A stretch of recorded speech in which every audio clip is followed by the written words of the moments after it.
오늘은 개혁주의와 세대주의로 본 요한계시록 강해 88번째 말씀을 증거하겠습니다. 저는 지금 한국 방문 중입니다.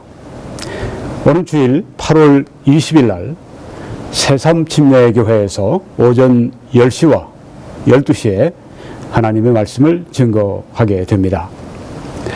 댓글로 제가 설교할 교회 또 위치를 알려달라고 말씀들을 하셨습니다. 여러분들이 이 새삼침례교회를 인터넷에서 찾으시면 약도를 잘 보실 수가 있습니다. 군자역 3번 출구로 나오셔서 북쪽 도로 쪽으로 여러분이 조금만 진행하시면 이 교회를 여러분들이 쉽게 찾으실 수가 있습니다.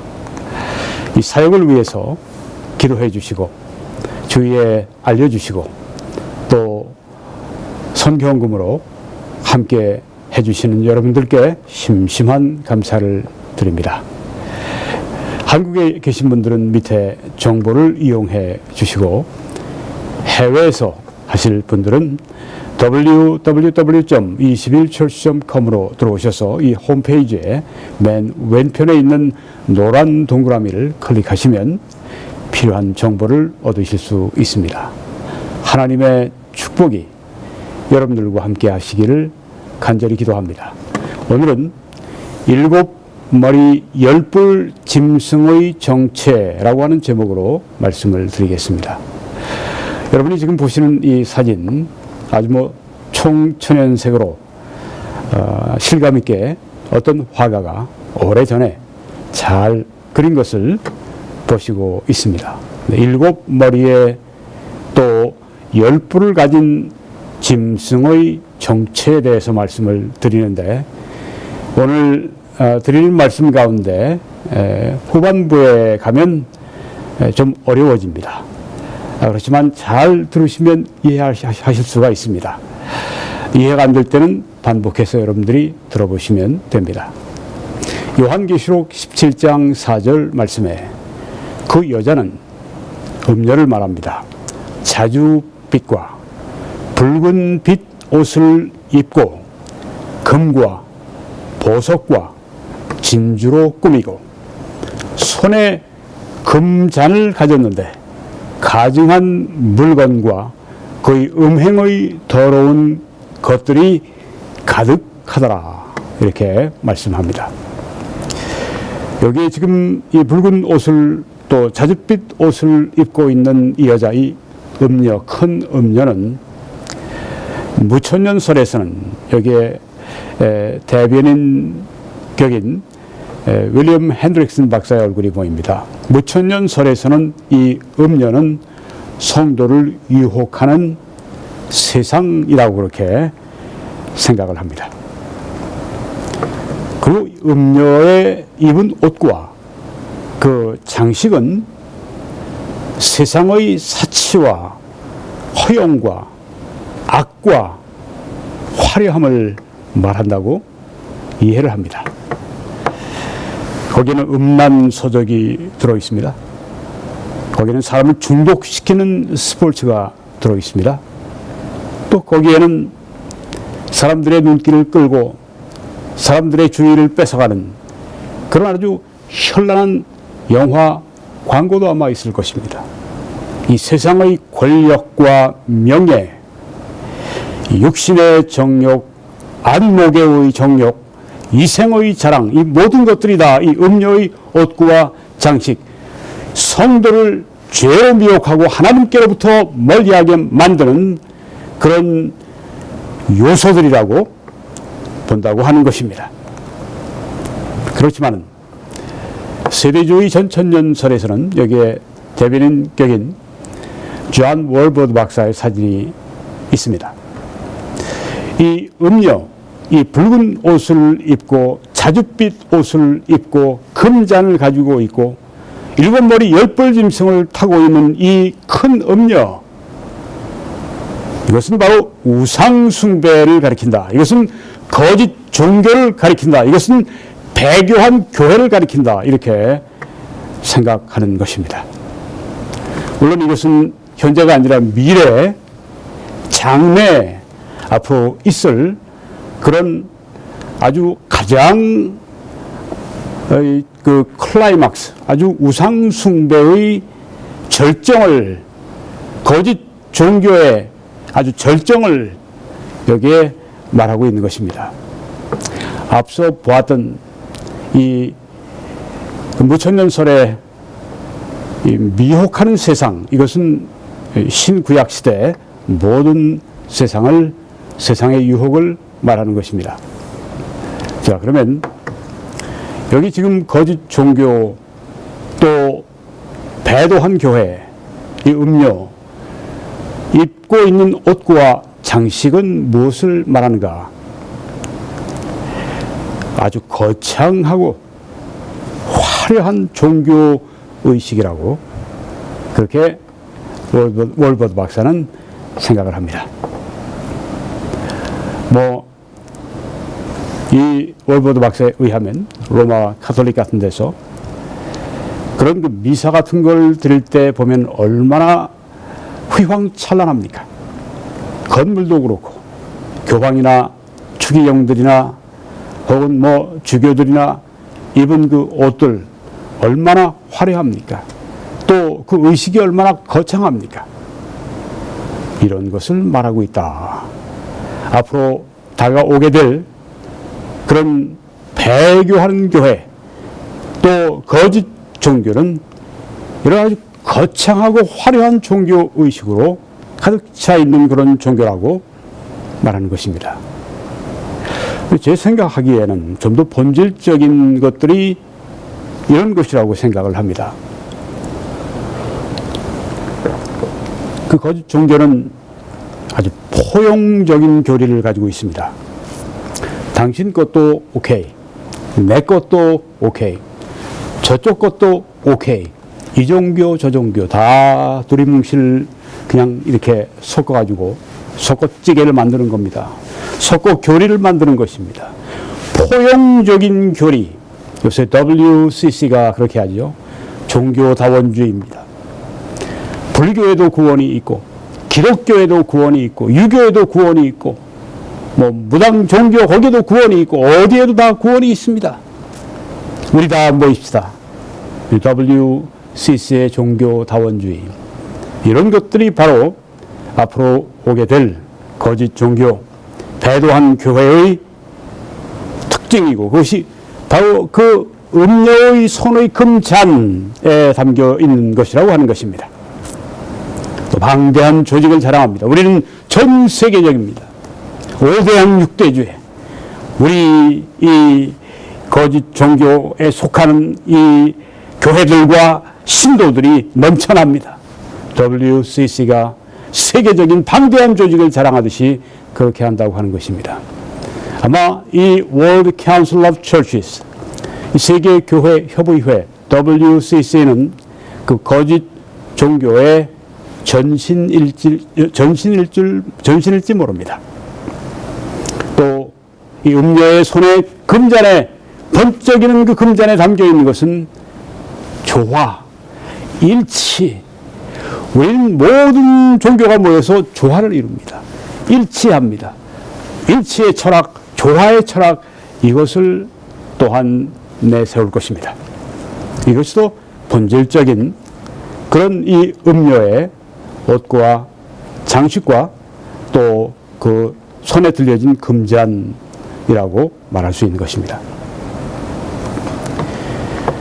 하나님께는 모든 우상 숭배가, 모든 종류, 모든 형태의 우상 숭배가 하나님께는 가증한 것입니다. 그렇지만 이 마지막 시대에 오게 될 이 우상 숭배, 거짓 종교, 배도한 교회, 이 적그리스도의 이 우상 숭배는 최악이 될 것이라고 하는 것입니다. 요한계시록 17장 5절 말씀을 보면 거의 여기 그녀, 이 큰 음녀를 말합니다. 그의 이마에 이름이 기록되었으니 비밀이라, 큰 바벨론이라, Mystery, the Great Babylon, 신비한 비밀 큰 바벨론이라 이렇게 적혀 있다고 하는 것입니다. 땅의 음녀들과 가증한 것들의 어미라 하였더라.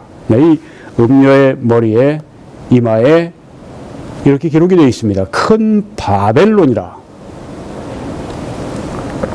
큰 음녀는 큰 바벨론이라고 하는 것을 알 수 있습니다. 음녀는 곧 바벨론입니다. 무천년설에 의하면 이 음녀, 곧 바벨론은 유혹하는 세상입니다. 이것은 구약과 신약 시대를 다 포함해서 망라해서 유혹하는 성도를 죄로 유혹하는 세상, 이것이 바로 음녀요 바벨론이라고 본다고 하는 것입니다. 반면에 전천년설에서는 이 음녀, 이 바벨론은 우상숭배요, 배교요, 거짓 종교라고 하는 것입니다.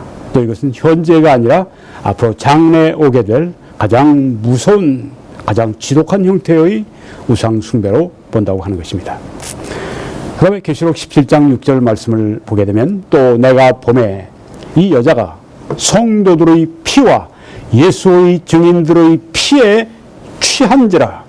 이 음녀가, 이 바벨론이 성도들의 피에, 예수의 증인들의 피에 취해 있다고 했습니다. 얼마나 그 피를 많이 마셨던지. 내가 그 여자를 보고 놀랍게 여기고 크게 놀랍게 여기니, 정말 놀라운 그런 일입니다. 그 성도들의 피, 예수의 증인들의 피를 얼마나 마셨든지 피에 취해 있는 그 큰 음녀를 보면서 놀라웠다고 하는 것입니다. 이것은 무엇을 가리키는가? 성도들에 대한 이 세상의 엄청난 박해를 말하고 있다.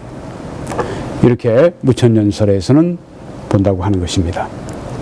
이 큰 음녀는 세상이니까 이 세상이 예수의 증인들, 이 성도들의 피에 취했다고 하는 것은 그들을 박해하고 그들의 피를 흘리고 죽였다고 하는 것을 말하고 있다고 하는 것입니다.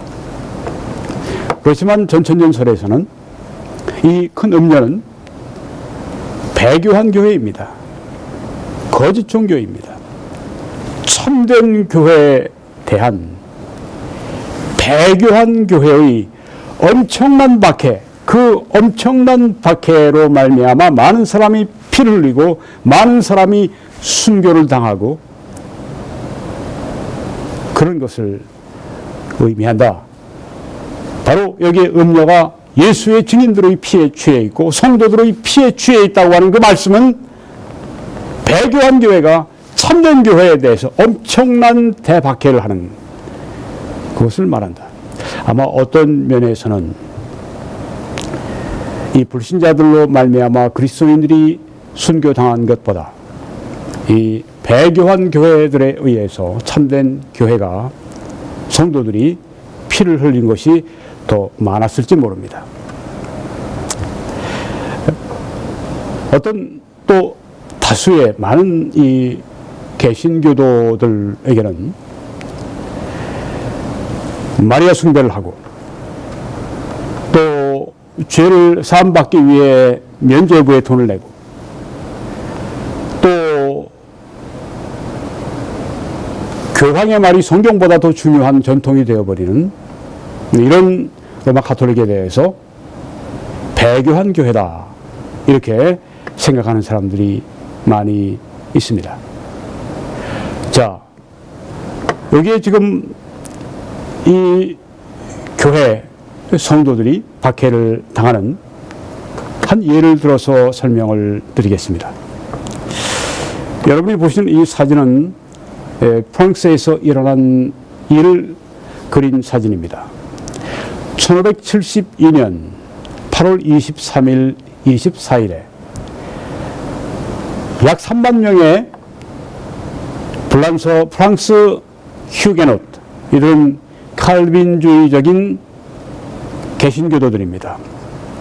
이들이 이 프랑스 왕에 의해서 또 가톨릭에 의해서 처참하게 돌이골 당했습니다. 이것을 성 바돌로메의 날 대학살이라고 합니다. 이렇게 전혀 불신자로부터 박해를 받고 피를 흘리는 것이 아니라 소위 믿는다고 하는 사람들로부터 박해를 받고 피를 흘리고 죽어가는 이런 끔찍한 일들이 교회 사회에는 참 많이 있습니다. 앞으로 이 참된 교회에 대해서 장래 배교한 교회의 엄청난 대박해가 있을 것이고, 그때는 더 어마어마한 성도들의 숫자가 피를 흘려 죽임을 당하게 될 것이라고 하는 것입니다. 요한계시록 17장 7절 말씀을 보면 천사가 이르되 왜 놀랍게 여기느냐, 내가 여자와 그가 탄 7 머리와 10뿔 가진 짐승의 비밀을 네게 이르리라. 네, 7 머리 10뿔 가진 짐승, 여기에 7 머리는 무엇을 뜻하는가? 지난번보다 좀 더 자세하게 말씀을 드리겠습니다. 무천년설에서는 특별히 윌리엄 핸드릭슨 박사는 이 짐승의 7 머리는 2가지를 상징한다고 생각을 합니다. 첫째는 로마를 상징하고 있다. 두 번째는 그리스도인들을 박해하는 세계적인 7 제국을 말하고 있다. 네, 7 머리가 상징하는 것은 2가지다 이렇게 말을 합니다. 첫째는 로마고, 두 번째는 그리스도인들을 박해하는 anti Christian government, 이 세계적인 7 제국, 여기 특별히 7 머리는 그리스도인들을 박해하는 세계적인 7 제국이라고 생각합니다. 요한계시록 17장 9절에 보게 되면 지혜 있는 뜻이 여기 있으니 그 7 머리는 여자가 앉은 7 산이요 라고 말씀합니다. 이 짐승의 7 머리는 여기 보니까 여자가 앉아있는 7 산이라고 말씀합니다. 7 머리는 7 산이다. 자, 7 머리는 7 산이라고 했는데 무천년설에서 윌리엄 핸드릭슨 박사는 그것은 바로 로마를 가리키는 것이다. 왜 그렇습니까? 로마는 여러분이 여기 보시는 이 빨간색 이 테두리 안에 그것이 이제 로마시인데, 거기에 보면은 7개의 언덕이 있는 것을 보여주고 있습니다. 7 산이 있습니다. 그러니까 7 산이 있는 것은 로마이기 때문에 7 머리는 7 산이라고 그랬으니까 그 7 머리 7 산 로마, 그러니까 로마가 바로 7 머리가 로마를 말하고 있다, 이렇게 이해를 하고 있는 것입니다. 이 로마는 어떤 로마입니까? 그리스도인들을 박해하는 그 로마 제국의 심장부인 로마를 말하고 있다고 하는 것입니다. 이 로마의 그 5만 명이나 들어갈 수 있는 이 어마어마한 당시 고대 세계의 진짜 불가사의 같은 그런 거대한 스테디움 콜로세움에서 수많은 그리스도인들이 짐승의 밥이 되고 피 흘려 죽었습니다. 그 그리스도인들을 박해한 로마, 7 산이 있는 그 로마, 그것이 바로 7 머리가 바로 로마를 말하고 있다. 즉 그리스도인을 박해하는 로마를 말하고 있는 것이다. 근데 이거로 그치면 좋은데 또 이런 말을 합니다. 7 머리 7 산 로마는 그리스도인들을 박해하는 로마인 것뿐 아니라 그 로마는 또한 사치와 방탕과 허영의 세상을 말하고 있다. 그렇게 생각을 합니다. 제가 직접 인용을 하겠습니다. 핸드릭슨 박사가 한 말입니다. 로마는 요한의 시대, 사도 요한, 이 요한계시록을 쓴 사도 요한의 시대, 반기독교적인 박해의 중심이었다. 그러나 로마는 반기독교적인 유혹의 중심이기도 했다. 그렇게 여기 말을 합니다. 박해의 중심, 또 유혹의 중심. 음녀는 이 7산 로마 위에 앉아있다. 이렇게 말을 합니다. 자, 이 7산 로마. 이것은 박해의 중심지였고, 또한 허영, 사치, 방탕하는 세상의 중심이라고 하는 것입니다. 이중 의미를 여기에서 말을 했습니다. 그런데 이렇게 말을 하면 좀 어려워지는 점이 있습니다. 왜 그렇습니까? 자, 여기 지금 7머리 10뿔 가진 짐승이 보입니다. 저 7머리가 7산이라고 했고 7산은 로마라고 했습니다.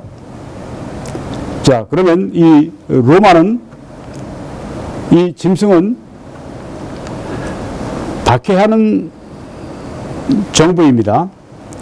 이 무천년설에 의하면. 그런데 이 7머리, 7산, 이 로마, 이것은 또한 허영의 중심이라고 이렇게 말을 합니다. 세상을 말합니다. 그럼 여기 짐승이 박해하는, 성도를 박해하는 정부인 것뿐 아니라 성도를 유혹하는 세상도 되는 것입니다. 만약 그렇게 하면 이 짐승이 세상이라고 할 것 같으면 짐승을 타고 있는 음료도 세상입니다. 무천년설에 의하면, 윌리엄 핸드릭슨 박사에 의하면, 그러면 세상이 세상을 타고 있다고 하는 말이 됩니다. 여기에 모순이 생긴다고 하는 것입니다. 그러니까 여기 짐승은 음료와 달리 다른 것으로 이렇게 구별해 두는 것이 혼동하지 않는 그런 길이라고 한 것입니다. 일반적으로 무천년설에서 또 핸드릭슨 박사도 여기에 7머리 10뿔 짐승을 그리스도인들을 박해하는 세상 정부라고 그렇게 말을 합니다. 그런데 여기에 그것으로 끝나면 좋습니다. 여기에 또 이것이 세상으로 그렇게 또 이해가 되면 세상을 타고 있는 이 음녀 세상이 되기 때문에 모순이 된다고 하는 것입니다. 자, 7머리는 두 가지를 상징한다고 핸드릭슨 박사 무천년설은 그렇게 말을 합니다. 첫째는 로마, 이미 말씀드렸습니다. 두 번째는 그리스도인들을 박해하는 세계적인 7제국이다. 이 7머리는 무엇을 또 상징하는가? 성도를 박해하는 세계적인 7제국을 말하고 있다 하는 것입니다. 그 제국 이름은 이렇습니다. 첫째, 옛 바벨론, 그걸 멸망시키고 그 다음 제국이 된 아수르, 그 다음 새 바벨론, 그 다음 메데바사, 그 다음에는 그리스, 그 다음에는 로마입니다. 그리고 7번째가 적그리스도의 제국이라고 하는 것입니다. 7머리. 여기 지금 쭉 나와 있습니다. 옛 바벨론부터 시작합니다. 그 다음에 아수르, 새 바벨론, 메데바사, 그러니까 페르시아, 그리스, 로마, 그리고 적그리스도의 제국. 이 7 세계적인 대제국이 바로 이 짐승, 즉 그리스도인들을 박해하는 이 세상 정부, 7머리는 바로 그 세계적인 여기에 나와 있는 제국이라고 하는 것입니다. 그러니까 여기 7머리 10뿔 가진 짐승은 이것은 정치적인 그런 실체라고 하는 것을, 즉 세상 정부, 정치적인 실세라고 하는 것을 보여주고 있는 것입니다. 요한계시록 17장 9절로 10절 말씀을 보면 지혜 있는 뜻이 여기 있으니 그 7머리는 여자가 앉은 7산이요. 이미 봤습니다. 또 7왕이라. 자, 7머리는 일곱 산이요 또 일곱 왕이라고 했습니다. 일곱 머리는 일곱 산이고 일곱 산은 또한 일곱 왕이라고 했습니다. 자, 일곱 왕 가운데 다섯은 망하였고 하나는 있고 다른 하나는 아직 이르지 아니하였으나 이르면 반드시 잠시 동안 머무르리라. 일곱 번째 왕은 오게 되면 반드시 잠시 동안 머물게 될 것이다. 그렇게 말씀하고 있습니다. 자, 여기에 일곱 머리는 일곱 산이요. 그것은 일곱 왕, 또 달리 얘기하면 일곱 정부. 왕은 정부의 수반이기 때문에 왕을 말할 때 그것은 바로 정부를 말하고 있다. 이렇게 해석을 합니다. 이건 무천년설이나 전천년설이나 둘 다 그렇게 이해를 합니다. 여기 일곱 왕은 일곱 정부를 말하고 있다. 조금 전에 무천년설에서 헨드릭슨 박사가 그 일곱 정부, 세계적인 대제국에 대해서 이야기했던 것을 기억하실 수가 있을 겁니다. 자, 일곱 머리는 일곱 산이요, 일곱 왕, 일곱 정부라 하는 것입니다. 자, 이 일곱 왕, 일곱 정부, 여기에서 다섯은 망했고, 한 왕은 지금 있고, 그리고 나머지 한 왕은 장차 오게 될 것이다 하는 것입니다. 그러면은 여기에 일곱 왕이 있습니다. 다섯은 망했고 하나는 지금 있고 다른 하나는 앞으로 올 것입니다. 자, 여기에 지금 일곱 머리, 일곱 산, 일곱 왕에 대해서 말할 때 이 전천년설에서는 여기에 지금 존 월버드 박사는 이렇게 그 일곱 왕을 말합니다. 일곱 정부를 말합니다. 먼저 이집트. 아까 우리 무천년설의 헨드릭슨 박사가 시작할 때는 옛 바빌론부터 시작했습니다. 그리고 나머지는 둘 다 똑같습니다. 먼저 시작을 이집트부터 시작을 합니다. 일곱 머리에 일곱 산의 일곱 왕의 첫 번째 이집트. 그 다음에는 이집트를 멸망시키고 아수르 제국이 왔습니다. 그 다음 아수르 제국을 멸망시키고 바벨론이 왔고, 그 다음은 페르시아가 왔고, 그 다음은 그리스가 왔고, 그 다음에는 로마. 자, 여기에 지금 이집트, 아수르, 바벨론, 페르시아, 그리스, 이 다섯 왕국은 망했고, 이 다섯 제국은 이미 끝났고, 지금 있는 왕, 지금 있는 정부, 그것은 바로 로마 제국입니다. 사도 요한 시대 로마 제국의 시대였습니다. 그러니까 사도 요한 시대에 있는 왕, 있는 정부가 로마 제국을 말하고 있다고 하는 것입니다. 그렇지만 앞으로 장차 올 왕, 그 정부는 무엇인가? 그것은 적 그리스도의 제국을 말한다 하는 것입니다. 아까 무천년설의 헨드릭슨 박사와 일곱 가지 중에서 첫 번째 것만 다루고 다른 것은 다 동일한 것을 볼 수 있습니다. 나중에 끝날 때 다시 한번 비교해 보도록 하겠습니다. 그러면은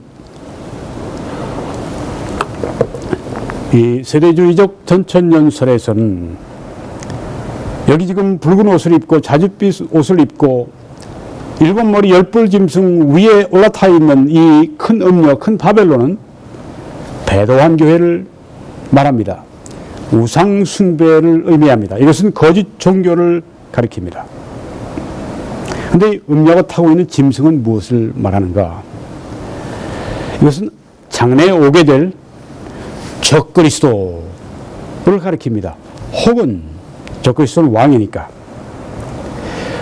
왕이 상징하는 또 그 적그리스도의 나라가 있습니다. 항상 이 짐승은 여기에 세대주의적 전천년설에서는 이 짐승을 둘 중에 하나로 이렇게 생각을 합니다. 하나는 적그리스도, 한 인물입니다. 혹은 적그리스도가 다스리는 제국입니다. 짐승은 이 둘 중에 하나를 의미할 수가 있습니다. 요한계시록에서 자, 이 짐승은 적그리스도요, 혹은 적그리스도의 왕국입니다. 달리 표현하면 부활된 로마 제국입니다. 또 달리 표현하면, 더 넓게 표현하면 세계정부입니다. 적그리스도가 다스리는 세계정부. 이것이 바로 세대주의적 전천년설에서 음녀와 짐승을 이해하는 바로 그것입니다.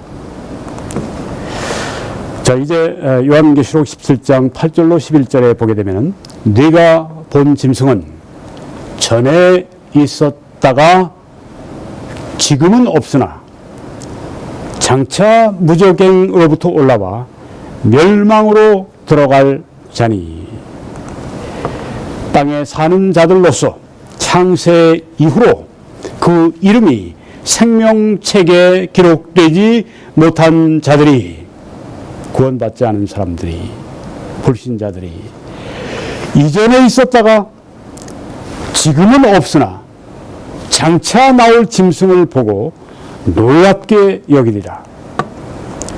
지혜 있는 뜻이 여기 있으니 그 일곱 머리는 여자가 앉은 일곱 산이요 또 일곱 왕이라.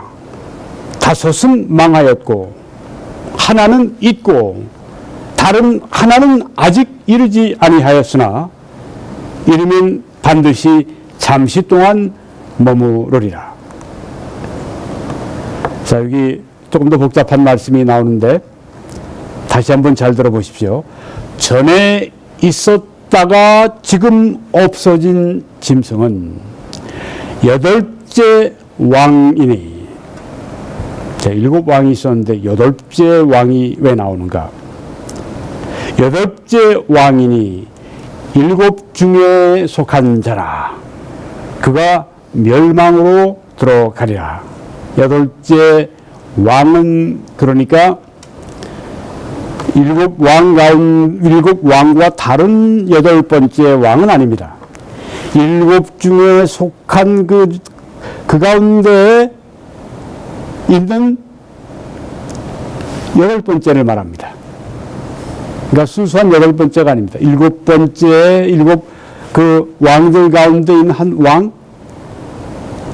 그런데 여덟 번째로 그렇게 여기에 지금 소개가 되어 있습니다. 자, 여기에 대해서 말씀을 드리겠습니다. 자, 먼저 무천년설. 핸드릭슨 박사는 전에 있었다가 지금 없어진 짐승은 여덟째이고 마지막이며 종말을 향한 적그리스도의 가장 끔찍한 통치를 가리킨다. 맞는 말이에요. 일곱 중에 속한이라는 말은 어떤 의미에서 이전의 적그리스도적인 제국들 중 하나가 다시 세워진 것이다. 네, 일곱 중에 하나라고 그랬으니까. 그렇죠. 일곱 왕, 일곱 정부 중에 하나라고 그랬으니까. 그러면 어떤 것인가? 네, 일곱 중에 뭐 로마 제국도 있고, 네, 뭐 그리스 제국도 있고, 어떤 것인가? 이게 질문만 던집니다. 답변을 주지 않습니다. 자, 이게 다 맞는데 문제가 뭐냐면 여기에 왜 여덟째 짐승이라고 말했는가? 그 여덟째 짐승은 무엇을 가리키는가? 여기에 대한 답변이 없습니다. 그래서 제가 여기에 퀘스천 마크를, 물음표를 여기에 지금 오른쪽에 붙여 놓은 것입니다. 맞는 말씀을 하고 있는데 여덟째에 대한 설명이 없습니다. 이거 참 난해한 부분 가운데 하나입니다.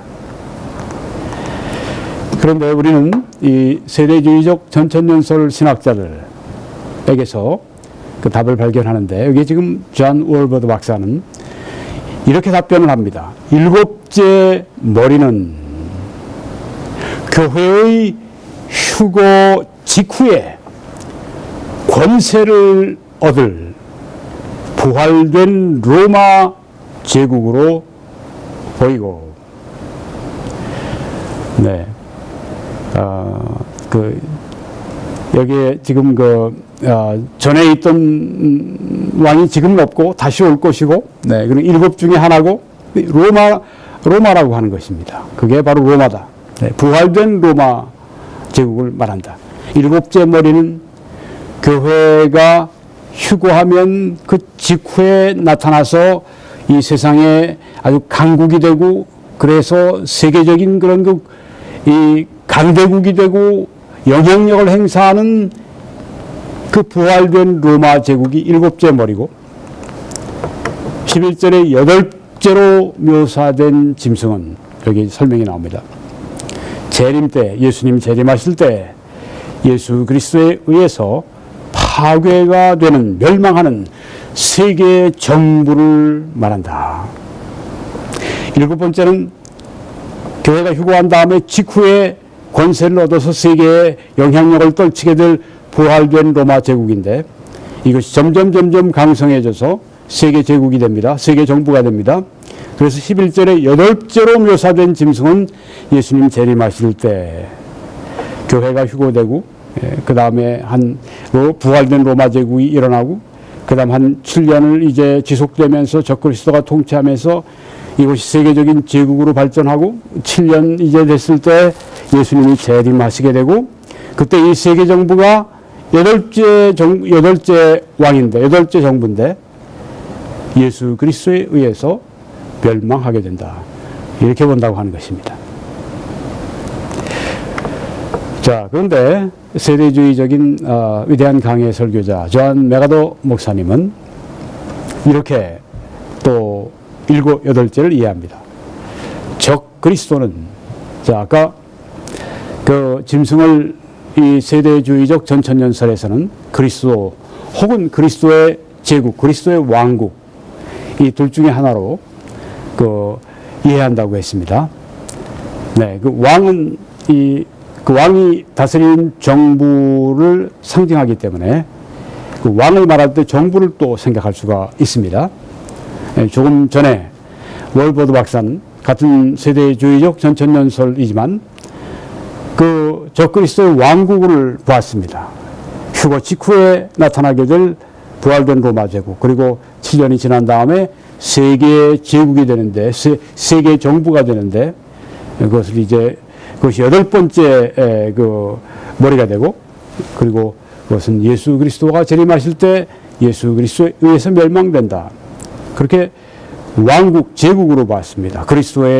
적그리스도의 제국. 여기 지금 존 맥아더 목사님은 적그리스도로 봅니다. 그래서 적그리스도는 거의 소위 죽음과 부활 전에, 여기 소위는 이제 가짜라고 하는 것입니다.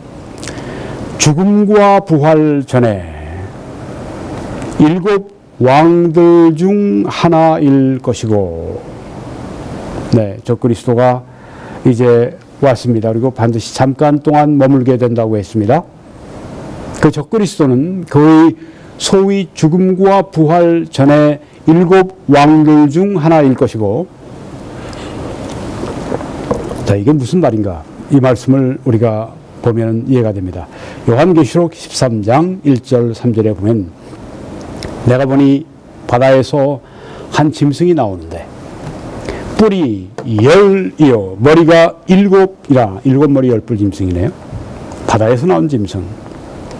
거의 머리 하나가 상하여, 여기 바다라고 하는 것은 실제 바다가 아니라 여기에서 많은 물, 이것은 백성, 방언, 나라들을 말합니다. 열국 중에서 나오는 것입니다.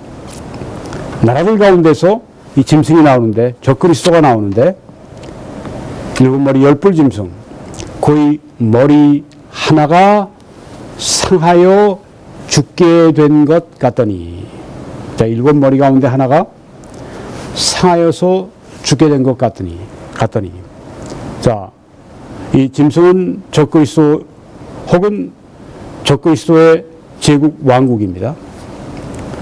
여기에서 존 맥아더 목사님, 박사님은 적그리스도로 보는 것입니다. 적그리스도의 머리가 상하여서 죽게 된 것 같더니 어떤 사람들은 죽었다고 얘기하는데 그리고 부활했다고 얘기하는데 그럴 수는 없다. 여기에서 이 말씀은 죽게 된 것 같다. 거의 죽게 된 치명타를 입은 죽게 된 것 같더니 그 죽게 되었던 상처가 나음에 그 소위 죽음 그리고 나았다고 하는 것은 소위 부활을 말하는 것입니다. 실제로 죽고 실제로 적그리스도가 죽고 부활한 것이 아니라 거의 죽은 것과 같은 상태에서 나은 아주 마치 부활한 것과 같은 그래서 많은 사람들이 적그리스도를 따르게 되는 그런 일을 여기 성경에서 말씀하고 있습니다. 앞으로 적그리스도는 어떤 시점에 7년 환란기의 어떤 시점에 이렇게 그 어떤 이유에서인지 뭐 살해 어떤 그런 그 직면했는지 누가 아주 그냥 살해하려고 했는지 하여튼 거의 죽게 됐다가 다시 살아난 보통 보면 죽어야 마땅한데 살아난 초인적인 모습을 여기 보임으로 말미암아서 이 세상에 또 주목을 받고 또 영향력을 받게 되는 그런 것을 여기에 보여주고 있습니다. 자, 그래서 바로 다시 돌아가서 적그리스도는 거의 소위 죽음과 부활 지금 말씀드렸습니다. 소위 죽음과 부활이 뭘 의미하는가? 거의 소위 죽음과 부활 전에 7 왕들 중 하나일 것이고 그 이후 거의 2번째 통치기간 뭐 죽었다가 부활하는 소위 죽고 부활하고 그래서 이제는 죽었다가 부활하는 것 같은 그 전에는 1기 적그리스도의 1기 통치고 그 이후에는 2기 통치입니다. 2번째 통치 기간 동안 8째 왕이 될 것이다. 이렇게 이해하는 것입니다. 네, 이게 참 쉽지가 않습니다. 네, 그렇지만 나름대로 이렇게 7번째 왕, 8번째 왕에 대해서 설명을 하는 것을 볼 수가 있습니다. 이 부분이 어렵다면 다시 여러분들이 반복해서 들어보시면 잘 이해가 되실 수 있습니다.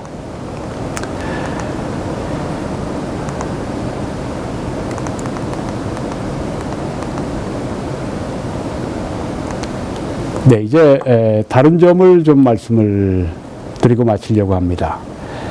음녀는 무천년설에서는 성도를 유혹하는 세상이죠. 그렇지만 전천년설에서는 음녀는 우상 숭배요, 거짓 종교요, 배교한 교회입니다. 종교적인 것입니다. 무천년설에서는 세상적인 것입니다. 사회적인 것입니다. 그렇지만 이 전천년설에서는 종교적인 것입니다. 이 점이 다르다고 하는 것입니다. 무천년설에서는 음녀는 유혹하는 세상입니다. 그렇지만 음녀가 타고 있는 7머리 10뿔 짐승은 성도를 박해하는 이 세상 정부를 말합니다.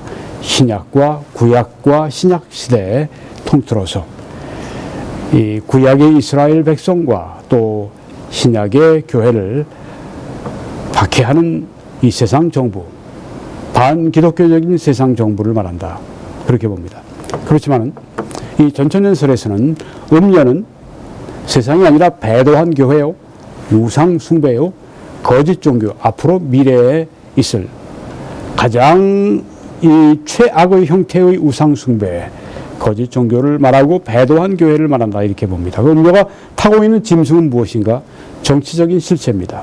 적그리스도 혹은 적그리스도의 왕국 혹은 부활된 로마 제국 혹은 세계 정부를 말한다. 이런 차이가 있습니다. 네, 여기에 이 짐승이 정치적인 무천년설에서도 짐승은 박해하는 정부로 정치적인 실체입니다. 그렇지만 이것은 신구약에 있는 정부를 말합니다. 여기 전천년설에서 짐승은 역시 정치적인 실체입니다. 적그리스도 혹은 적그리스도의 왕국입니다. 부활된 로마 제국입니다. 세계 정부입니다. 근데 이것은 현재에 있는 것이 아니라 신구약 시대에 있는 것이 아니라 앞으로 미래에 오게 될 그때 7년 환란 시기에 오게 될 그런 정치적인 실체를 말한다고 하는 것입니다. 동이란 것은 무엇인가? 무천년설은 일곱 머리의 세계적인 제국을 옛 바벨론, 아수르, 새 바벨론, 메데바사, 그리스, 로마, 적그리스도의 제국으로 이렇게 말을 합니다만은, 같은 일곱 개의 나라 가운데 맨 첫 번째만 다르고 다 똑같습니다. 전천문설에서는 이 일곱 머리, 일곱 왕, 일곱 제국은 이집트, 아수르, 바벨론, 페르시아, 그리스, 로마, 적그리스의 제국이라고 이렇게 보는 것입니다. 첫 번째 제국만 다르고 나머지는 동일하게 일곱 제국. 그래서 왜 일곱 머리가 있는가? 왜 이 짐승은 일곱 머리 짐승인가? 이 짐승은 정치적인 실체인데, 이 정치적인 실체가 일곱 머리가 무엇인가? 그것은 일곱 제국이라고 하는 것. 이미 다섯 제국은 망했습니다. 사도 요한의 시대에 로마는 있었습니다. 그리고 적그리스도의 제국은 앞으로 올 제국이라고 하는 것입니다. 오늘 여러분 이 말씀 외에 이 웹사이트에 들어오셔서 다른 말씀들을 시청하실 수 있기를 바랍니다. 여러분 가운데 아직까지 예수 그리스도를 구주로 믿지 않으신 분들은 이 말씀을 기억하십시오. 누구든지 주의 이름을 부르는 자는 구원을 받으리라 하였느니라 하고 성경이 말씀합니다. 사람이 어떻게 구원을 받습니까? 주 예수의 이름을 믿고 부를 때 구원 받습니다. 주 예수님은 십자가, 여러분이 보시는 이 십자가 위에서 못 박혀 피 흘려 죽으셨습니다. 예수님 자신이 죄인이어서가 아니라 죄인 된 우리를 대신하여 죄인 되셔서 십자가 위에서 하나님께서 죄인들에게 주시는 형벌을 홀로 받으셨습니다.